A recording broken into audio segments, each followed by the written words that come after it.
ఏడవకు. ఆఖరి చూపులు కూడా దక్కలేదు. చూడకపోవడమే మంచిది.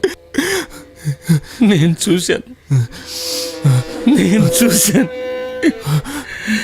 చూడటానికి ఏమీ లేదు.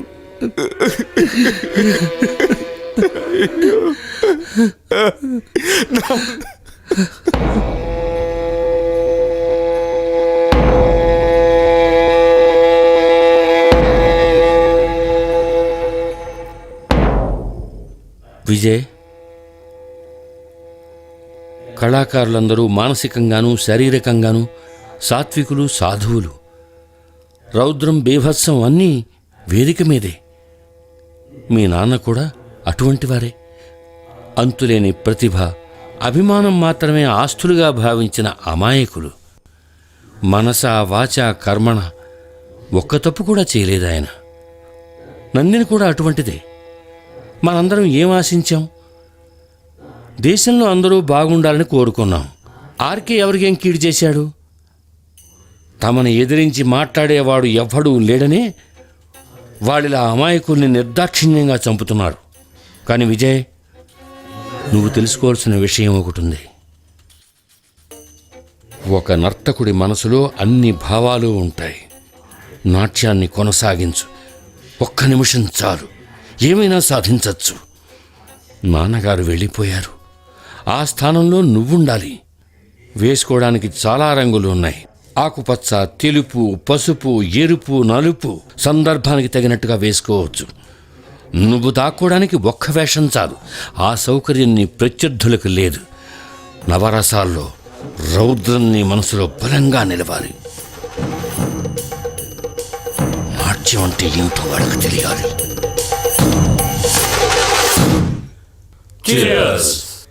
సుబ్రహ్మణ్యం, ఎంతైనా ఆర్కే మీ పార్టీ మనిషి. కానీ అతని వల్ల మీకు ఎప్పుడూ ఇబ్బందిగానే ఉండేది. ఈయనకి మాత్రమే కాదు, 10 రూపాయలు సంపాదించుకోవాలని కోరుకునే వాళ్ళందరికీ అతను అడ్డుగానే ఉండేవాడు. బతకడం తెలియనివాడు. అంతెందుకు, వ్యవసాయ మంత్రిగా ఉన్నప్పుడు అతని వల్ల నాకు ఏర్పడిన నష్టం అంతా ఇంత కాదు.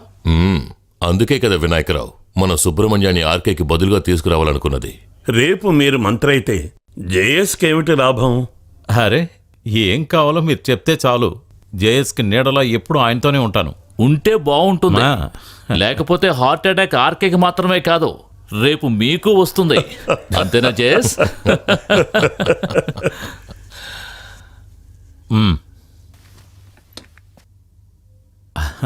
అరే విజయ్, రా రా రా. అన్నట్టు విజయ్ నిన్న ఆఫీస్కి వచ్చాడు. ఇతనికి జేఎస్ మీద ఏదో దురభిప్రాయం ఉన్నట్టుంది. రా రా రా.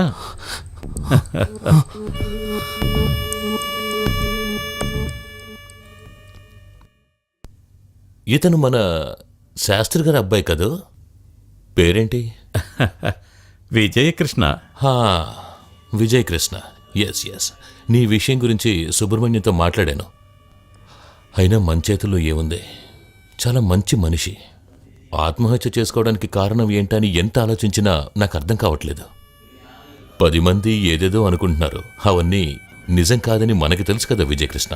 ఆ విషయాలేవి విజయ్కి తెలియదు అనుకుంటాను.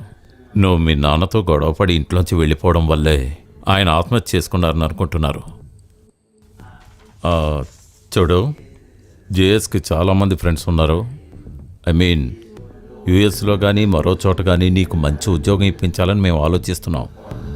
వెళ్ళాలి. ఇక్కడి నుంచి దూరంగా వెళ్తేనే నీకు మనశ్శాంతి ఉంటుంది. తర్వాత వివాహం చేసుకుంటే ఓ కుటుంబం ఏర్పడుతుంది. లేదంటే మరణించిన వారి జ్ఞాపకాలతో నీ లైఫ్ స్పాయిల్ అవుతుంది. పాపం మా నాన్నగారు ఎవరికి ఏ ద్రోహం చేయకుండా జీవించిన పగటి వేషగాడు. నేనొక్కసారి కాళ్ళు పట్టుకొని క్షమాపణ అడిగే అవకాశం కూడా లేకుండా, ఒక్కసారి చూడ్డానికి కూడా వీలు లేకుండా నా తండ్రిని, చెల్లెల్ని కాల్ చేసావు కదరా దుర్మార్గుడా!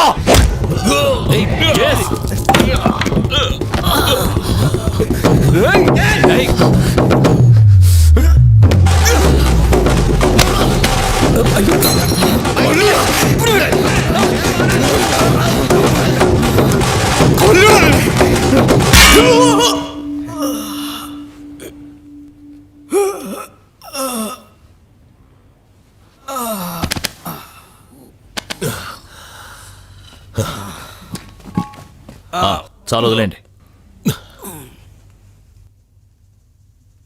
ఎక్కడో చోట బతుకుతావులే అనుకుంటే నువ్వు మా మీదే కక్ష కట్టి ఇక్కడికి వస్తావా? జేఎస్ గుండెల మీద తన్నాడు. వీడు బతకడానికి వీలేదు. వద్దు, చంపొద్దు. కానీ వీడిని ఇలా వదిలేస్తే మాత్రం ఈ కుప్పి గంతులు వాడు ఏం చేస్తాడు? చంపొద్దనే కదా జేఎస్ చెప్పాడు.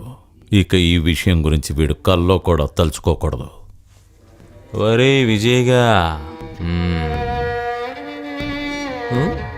ఈ జన్మలో నువ్వు దేని గురించి ఆలోచించలేదు. నీకు కథ ఒకటే తెలుసు, నాకు చాలా కళలు తెలుసు.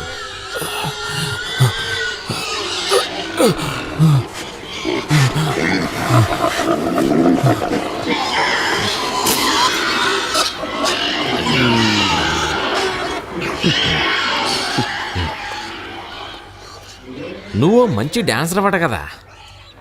డాన్స్ అంటే నాకు చాలా ఇష్టం.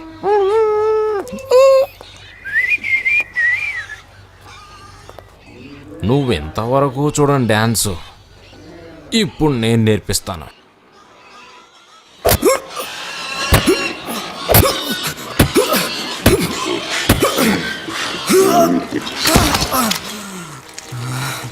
ఈవిడి కాళ్ళు రెండు కలిపి కట్టండి రా.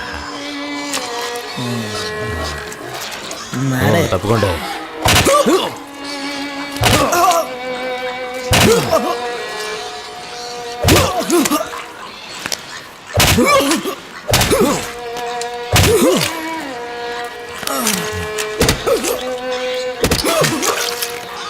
ఇప్పుడు ఎలా ఉందిరా?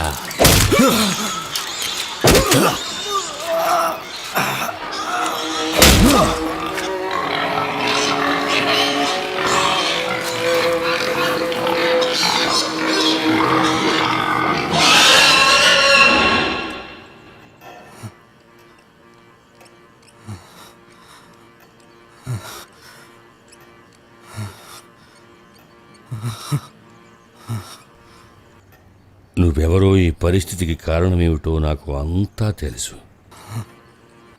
ఇక్కడ నీకేం భయం లేదు, నిద్రపో.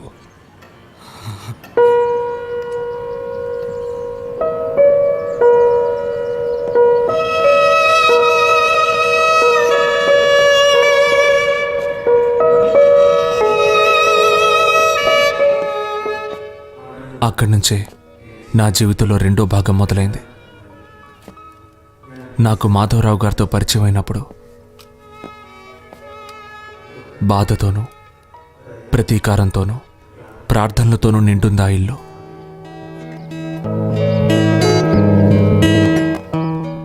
మాధవి, మాధవరావు గారి అమ్మాయి. అంత బాధలోనూ మాధవి నన్నెంతో ఓదార్చింది.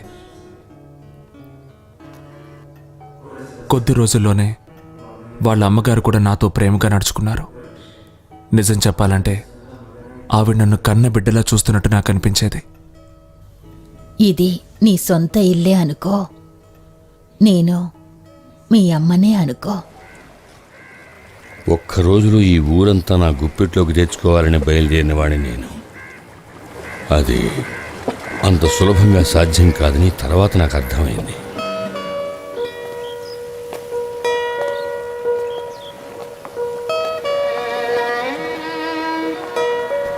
మా అన్నయ్య చనిపోయిన తర్వాత డాడీ అన్నిటినీ వదిలేసి దూరంగా ఉండిపోయారు. మమ్మీ తర్వాత ఇంట్లోంచి బయటికి రాలేదు. ఇంతకాలానికి మళ్ళీ అమ్మ మొహంలో నవ్వు చూసింది మీరిక్కడికి వచ్చిన తర్వాతే.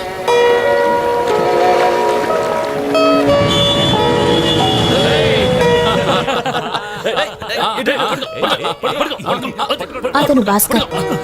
మొదటి నుంచి నాన్నతో కలిసి ఉన్నది భాస్కరే. చాలా నమ్మకస్తుడు. మన కాలనీలోనే భార్య కొడుకుతో ఉంటున్నాడు. అతని పెళ్లి జరిపించింది డాడీయే. అతను జేమ్స్, మాకు అఫీషియల్ డ్రైవర్ అతని. ఎంతమంది డ్రైవ్ చేసినా జేమ్స్ డ్రైవ్ చేస్తేనే డాడీకి తృప్తిగా ఉంటుంది. అదిగో భాస్కర్ పక్కన ఉన్నది అస్రఫ్, డాడీ చిన్నప్పుడు స్నేహితుడి కొడుకు. వాళ్ళ నాన్న చనిపోయినప్పుడు డాడీ అస్రఫ్ ఇంటికి తీసుకొచ్చారు. అదిగో అతనే చార్లీ. ఎక్కువగా మాట్లాడు, చిరునవ్వే సమాధానం. ఏం చేసినా పద్ధతిగా ఉంటుంది. అలాగే మహేష్, గోపి, జయశంకర్, ఇలా చాలా మంది ఉన్నారు. ఎవరిని డాడీ రమ్మనలేదు. ఒక్కొక్కరు ఒక్కొక్క స్టేజ్లో డాడీ దగ్గరకు వచ్చి చేరిపోయారు. చివరి దశలో నాన్నని ఎంతో ప్రేమగా చూసుకున్నారు. విన్సెంట్ గారు కనుక లేకపోతే నేను ఎప్పుడూ ఆత్మహత్య చేసుకునేవాడిని. విన్సెంట్ గారు ఇప్పుడు కొంచెం కష్టంలో ఉన్నారు. అయినా ఎవరొచ్చి ఏ సహాయం అడిగినా వెంటనే చేస్తారు.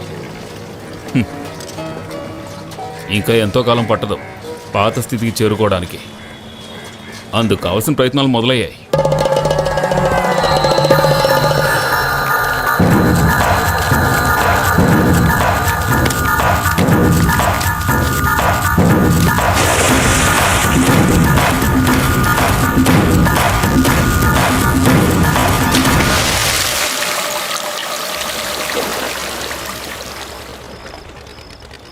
థ్యాంక్స్ అని ఒక్క మాట చెప్పి వెళ్ళిపోయే సహాయం కాదు మీరు నాకు చేసింది. మరణం సమీపించేలోగా జీవితంలో ఎన్నో చేయాలనుకుంటున్నాను. విజయ్, నీకిష్టమైతే నువ్వు మాతో కలవచ్చు. అవసరం లేదని నువ్వు అనుకుంటే మనం స్నేహితులుగానే విడిపోదాం. ఎంతో సేఫ్గా ఉండే చోటుని, కొత్త జీవితాన్ని ప్రారంభించడానికి కావలసిన సహాయాన్ని నేనందిస్తాను. ఈ జీవితంలో నేను చేయాల్సింది ఒక్కటే. అందులో వెనకడుగు వేసిన రోజు ఈ విజయ్ ఉండడు. నాకా నమ్మకం ఉంది. మనం ఐకమత్యంతో ఉంటాం.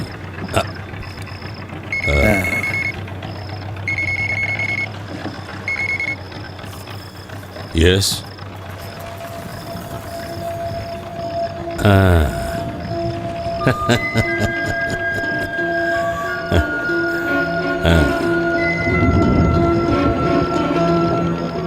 పని అయ్యాక కొద్ది రోజుల వరకు నువ్వు ఈ ఊళ్ళో ఉండొద్దు.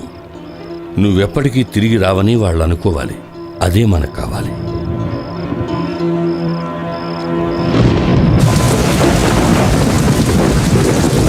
జై శేషు, కిందికి రారా.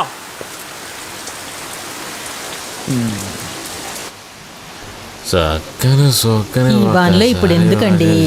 మాట్లాడితే అడిగితే సమాధానం చెప్పరు కదా. పోద్దయ్యా.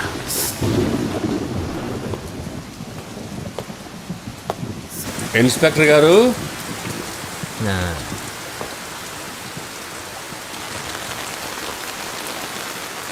ఒంటరివాణ్ణి చేసి 10 మంది కొట్టడం గొప్ప కాదు.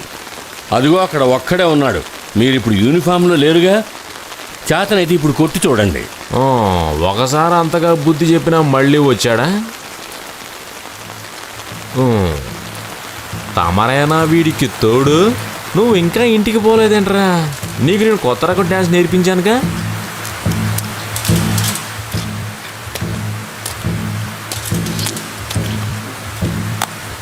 పోలీసు వాడి దెబ్బ ఎలా ఉంటుందో బాగా రుచి చూసావు కదరా.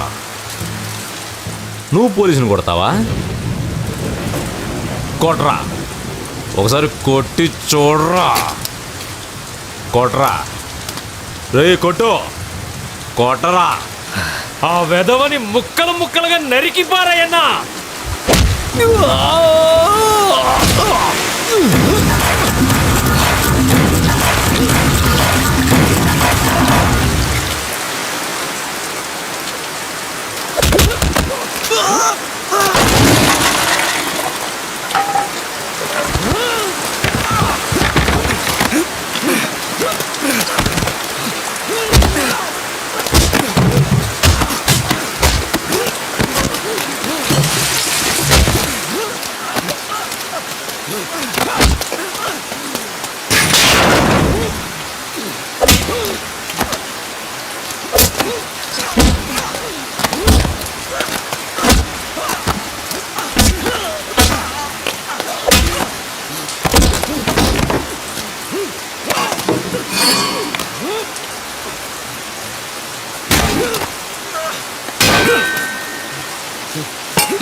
నువ్వు నేర్పించిన ఆటని నేను ఆడి చూపించాను. బాగుందా?